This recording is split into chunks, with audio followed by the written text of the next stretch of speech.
Hello everyone, जय भीम। स्वागत है आप सभी का ट्रुथ लिटरेचर में। और आज की वीडियो में हम डिस्कस करेंगे रामायण का रचना काल।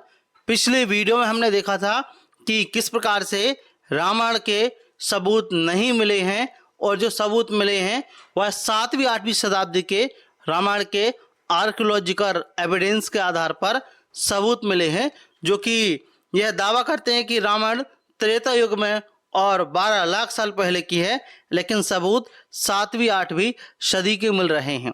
अब देखते हैं कि रामायण का रचना कब हुआ था। तो आइए शुरुआत करते हैं। और यदि आपने वह वीडियो ना देखा हो तो आई बटन पर क्लिक करके उस वीडियो को आप जरूर देखें, आपको काफी अच्छी इंफॉर्मेशन मिलेगी। लिखते हैं कि रामायण का रचना काल। वाल्मीकि रामायण जिस रूप में आज उपलब्ध होती है वह बहुत बाद की रचना है। यह ईसा पूर्व 7वीं शताब्दी की रचना किसी भी तरह सिद्ध नहीं होती। बुद्ध के बाद की रचना यह है। वर्तमान वाल्मीकि रामायण गौतम बुद्ध ईसा पूर्व 6वीं शताब्दी के बाद की रचना है, क्योंकि इसमें चैत्य शब्द अनेक स्थानों पर मिलता है जो बौद्धों का विशेष शब्द है। जैसे कि आप अयोध्या कांड में देख सकते हो 3:18 में। इसका अर्थ देखते हैं, चैत्यों और मंदिरों में अन्न और दक्षिणा प्रस्तुत करनी चाहिए। जो चैत्य शब्द है वह बुद्धिज्म का शब्द है। इसका मतलब क्या है कि यह बाद की रचना है। ऐसे ही दूसरी जगह 25:4 में मिलती है। बोलते हैं, हे पुत्र, चैत्यों और मंदिरों में जाकर तुम जिन्हें प्रणाम करते हो। तो यह सिद्ध होता है। आगे वहीं 17:16 में भी हम देखते हैं कि राम चैत्यों और मंदिरों को अपने दाहिने छोड़ते हुए आगे बढ़े। जब हम सुंदरकांड खोलते हैं 12-15 में, तो यहाँ भी हनुमान भूमि ग्रहों और चैत्य ग्रहों पर उछलते कूदते हुए ऐसा लिखते हैं। तो चैत्य शब्द स्पष्टतः बौद्धों का है। संस्कृत के शब्दकोशों में चैत्य का अर्थ बुद्ध मंदिर अथवा बुद्ध की मूर्ति मिलता है। आप पहला देख सकते हैं, चैत्य बुद्ध और Jain temple. The student Sanskrit English dictionary BS Apte पृष्ठ 111 इसका रेफरेंस है। ऐसे ही जब हम चैत्य या बुद्ध या जैन मंदिर संस्कृत शब्दार्थ कौस्तुभ पृष्ठ 444 में आप ए डिक्शनरी में आप देख सकते हो। ऐसे ही मिलता है कि चैत्य चैत्यमाय तने बुद्ध बिंबोध देशक वृक्षयो त्रिकांड शेष 332 में देख सकते हैं। इसकी व्याख्या शील स्कंद ने लिखा है। आयतने बुद्धा दिबंधन स्थाने बुद्ध बिंब बुद्ध प्रतिमा बुद्ध विशेषो वाह। सटीक 1919 ईस्वी और पृष्ठ 200 में देख सकते हैं। अर्थात चैत्य बौद्धों का वंदना करने का स्थान अथवा बुद्ध की प्रतिमा अथवा बुद्ध हैं। ऐसे ही चौथा ऐसी रेफरेंस है कि चैत्यमाय तने बुद्ध बिंबे मेदिनी कोसह, अर्थात चैत्य बुद्ध मंदिर या बुद्ध की मूर्ति को कहते हैं। तो न केवल चैत्य बल्कि स्वयं बुद्ध का भी रामायण में नामोल्लेख किया गया है। यद्यपि गाली देते हुए अयोध्या कांड का 109-34 आप देख सकते हैं। इसका हम अर्थ देखते हैं। लिखते हैं, जैसे चोर दंडनीय है उसी प्रकार वेद विरोधी बुद्ध मतलब बौद्ध मतालंबी भी दंडनीय है। तथागत नास्तिक विशेष और नास्तिक चरवाक मतलब उस टाइम पे चरवाक भी थे, चरवाक को भी गाली दी गई है। चरवाक को भी यहाँ इसी कोटि में समझना चाहिए। इसलिए प्रजा पर अनुग्रह करने के लिए राजा द्वारा जिस नास्तिक को दंड दिलाया जा सके उसे चोर के समान दंड दिलाया ही जाए, परंतु जो वश के बाहर हो उस नास्तिक के प्रति विद्वान ब्राह्मण कभी उन्मुख ना हो, उससे वार्तालाप तक ना करे। देखें श्रीमद् वाल्मीकि रामायण हिंदी अनुवाद, पृष्ठ 303, गीता प्रेस गोरखपुर, संख्या 2033। तो इससे सिद्ध होता है कि जो रामायण की रचना है वह बुद्ध के बाद की है। अब हम यहाँ देखेंगे कि और का उल्लेख किया है। अब हम देखते हैं बुद्ध का उल्लेख। तो प्राचीन टीकाकारों ने भी इस श्लोक में बुद्ध का ही उल्लेख माना है। 8वीं 18वीं शताब्दी के प्रथम चरण में हुए व्याकरण के प्रकांड पंडित नरेश भट्ट ने रामायण तलक नामक संस्कृत टीका में लिखा है। इसका हम हिंदी अर्थ देखेंगे। इसमें भी लिखते हैं कि अर्थात बुद्ध के अनुयायी जो राजा उसी तरह दंडित करें जैसे चोरों को दंडित किया जाता है। इस श्लोक में बुद्ध का अर्थ बुद्ध का अनुयायी है। इससे भी पहले 15वीं शताब्दी की गोविंद राजकृत व्याख्या भी मिलती है। उसने इस श्लोक में आए शब्द तथागत की व्याख्या करते हुए कहा है, तथागतम बुद्ध तुल्यम, अर्थात बुद्ध का अर्थात तथागत का अर्थ है बुद्ध जैसा। स्पष्ट है कि रामायण की रचना बुद्ध के काफी समय बाद हुई। अब प्रश्न रह जाता है कि बुद्ध के बाद की रचना कब हुई और इधर की ऐसी तिथि कौन सी है जिससे पहले वर्तमान रामायण काव्य रचा जा चुका था। बुद्ध या बौद्धों को चोर के समान दंडनीय उस युग में कहा गया जब बुद्ध धर्म को अशोक द्वारा राजसाय देने से ब्राह्मण बहुत चिढ़ गए थे और अपनी इस चिढ़ को प्रकट कर सकने की स्थिति में भी थे, ऐसा लिखते हैं। अब देखते हैं कि अन्य प्रमाणों के भी पुष्टि होती है। रामायण में छेद वाली कुल्हाड़ी का उल्लेख है। प्रसिद्ध पुरातन विज्ञानी डॉक्टर हंसमुख धीरजलाल सांकालिया ने निष्कर्ष निकाला है कि 300 से ईसा पूर्व 500 से पहले भारत में छेद वाली कुल्हाड़ी का प्रयोग नहीं होता था। तो रामायण में छेद वाली कुल्हाड़ी का प्रयोग हुआ है, लेकिन यह सबूत 300 से 500 ईसा पूर्व में मिलते हैं। ऐसे ही ईसा पूर्व 4वीं और 3वीं शताब्दी के बौद्ध लेखकों को रामायण का ज्ञान ना था। बौद्ध जातकों में दैत्यों और कल्पित पशुओं की अनेक कथाएं मिलती है, लेकिन उसमें राक्षस रावण और बानर हनुमान आदि की कहीं कोई कथा ना है और ना ही उनका नामोल्लेख है।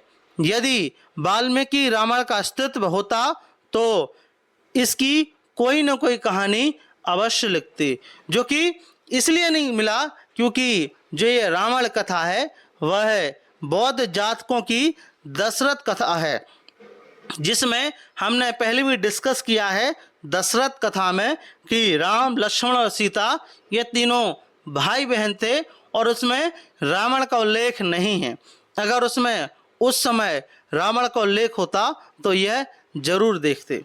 रामायण किष्किंधा कांड 43:12 में सुग्रीव ने यवनों के देश तथा शकों के नगरों को कुरु देश तथा मध्य देश के बीच बताया है। स्पष्ट है कि उस समय यवनों व शकों का पंजाब के भूभाग पर अधिकार था। डॉक्टर हेमचंद राय चौधरी, प्राचीन भारत का राजनीतिक इतिहास, हिंदी अनुवाद, पृष्ठ 5। स्मरण रहे, प्रथम शक राजा माओज ने 20 ईसा पूर्व से 22 ईस्वी के दौरान भारतीय भूभाग पर राज किया। इसके बाद ही कुरु और मध्य देश के बीच शकों के नगर बस सकते थे, यानी प्रथम शताब्दी के उत्तरार्ध में। तीसरा पॉइंट देखते हैं। वर्तमान में रामायण में 24,000 श्लोक हैं, परंतु कात्यायनी पुत्र द्वारा रचित ज्ञान प्रस्थान की टीका महाविभाषा के अनुसार प्रथम अथवा द्वितीय शताब्दी में रामायण में केवल 12,000 श्लोक थे। रेफरेंस है journal of royal Atlantic society 1907 पृष्ठ 99। स्पष्ट है कि ईसा की प्रथम शताब्दी के उत्तरार्ध में रामायण मूल रूप से रची जा चुकी थी।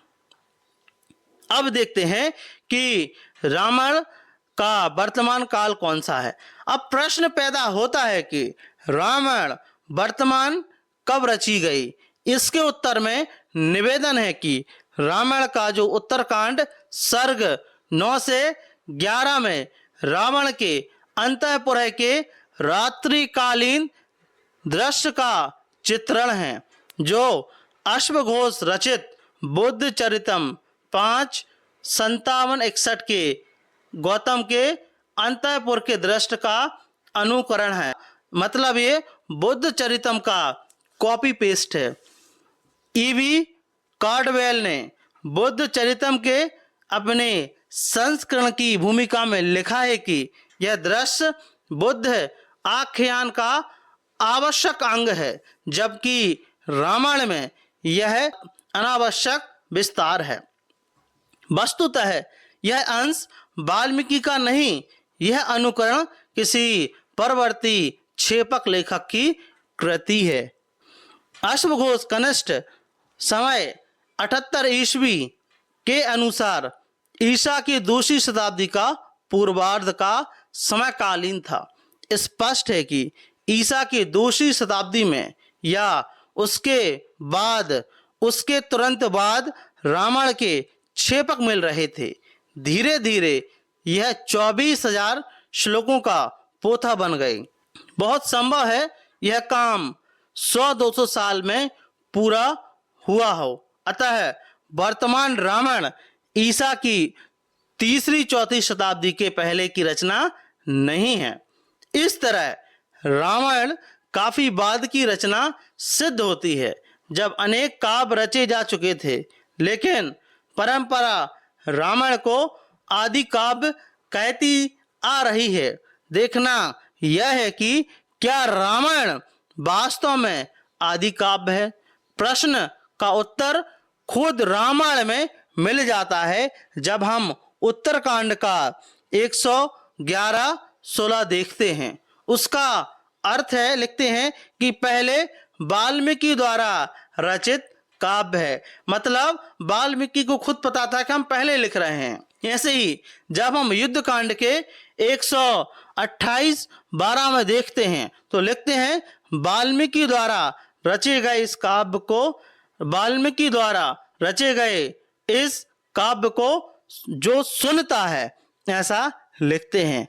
ऐसे युद्ध कांड के 128-14 में देखते हैं जो लोग वाल्मीकि द्वारा अपने रचे गए इस काव्य को सुनते हैं, ये वाक्य क्या सिद्ध करते हैं। इसमें प्रयुक्त पुरा मतलब पहले शब्द बहुत महत्वपूर्ण है।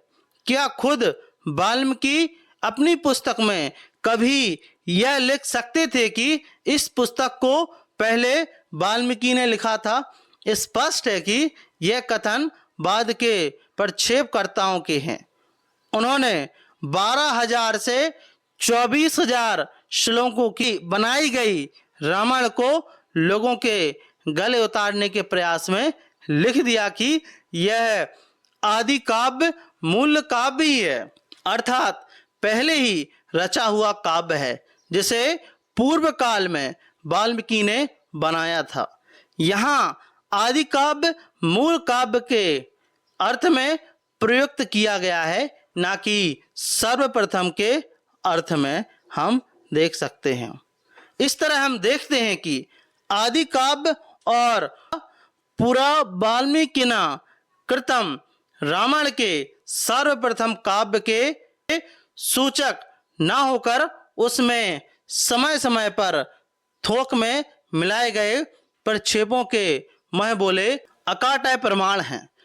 जो ग्रंथ शताब्दियों से बीतने के बाद बढ़कर, जो ग्रंथ शताब्दियों के बीतने के साथ बढ़कर अपने मूल से जो अपना मूल रूप खो बैठा हो। वह यदि वास्तव में किसी कालखंड का कभी इतिहास संग्रह रहा भी हो तो भी अपनी प्रामाणिकता उपयोगिता से हाथ धो बैठता है।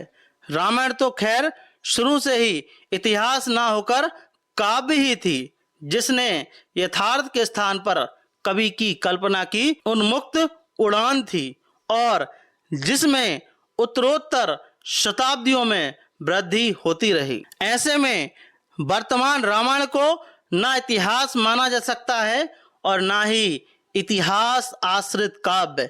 यह केवल काव्य था और केवल काव्य है, और वह भी उतना प्राचीन नहीं जितना कह दिया जाता है। हम रेफरेंस के साथ हमने देखा कि रामायण ना तो ऐतिहासिक है ना महाकाव्य है। और यदि आपको यह वीडियो यूजफुल लगा हो तो प्लीज इस वीडियो को अधिक से अधिक शेयर जरूर करें। साथ ही साथ यदि आप ट्रुथ लिटरेचर पर नए हो तो इसको सब्सक्राइब जरूर करें। साथ ही साथ हमारे वीडियोस को शेयर जरूर करें। जय भीम, जय भारत।